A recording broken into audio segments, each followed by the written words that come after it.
Brinjal తవా fry ఎప్పుడైనా try చేశారా? నేను ట్రై చేశా. నాకు నచ్చింది. అందుకే రెసిపీ మీకు షేర్ చేస్తున్నాను. టేస్ట్ అయితే సేమ్ మనం ఫిష్ ఫ్రై చేస్తాం కదా తవా పైన, అలాగే ఉంది. చాలా చాలా బాగుంది. వెజిటేరియన్స్ కి అయితే పండగే, ఎందుకంటే అంత మంచి టేస్ట్ ఉంది. సేమ్ నాన్ వెజ్ ఫ్లేవర్ లా ఉందన్నమాట. మనం ఫిష్ ఫ్రై ఇప్పుడు ప్రాసెస్ చూసేద్దాము. దానికి వచ్చేసి మంచిగా పెద్ద సైజ్ లో ఉన్న వంకాయలను అయితే తీసుకోవాలి.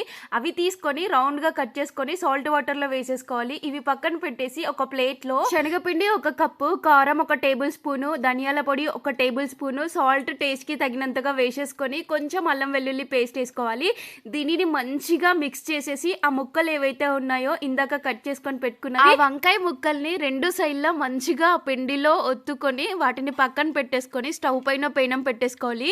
ఆ పేనం పైన ఇందాక మనం ప్రిపేర్ చేసుకొని పెట్టుకున్న వంకాయలు ఉన్నాయి కదా, మంచిగా ఆయిల్లో ఫ్రై చేసేయాలి. తవా ఫ్రై ఆయిల్ ఎక్కువగా ఏం అవసరం ఉండదు, జస్ట్ నార్మల్ గానే అవసరం ఉంటుంది.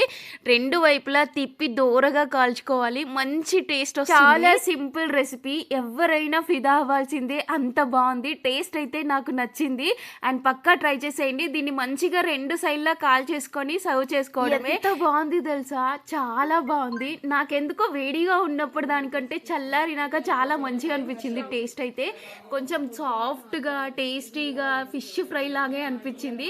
వెజిటేరియన్స్ మీకే చెప్తున్నా, ఒక్కసారి ట్రై చేసి చూడండి, చాలా బాగుంటుంది.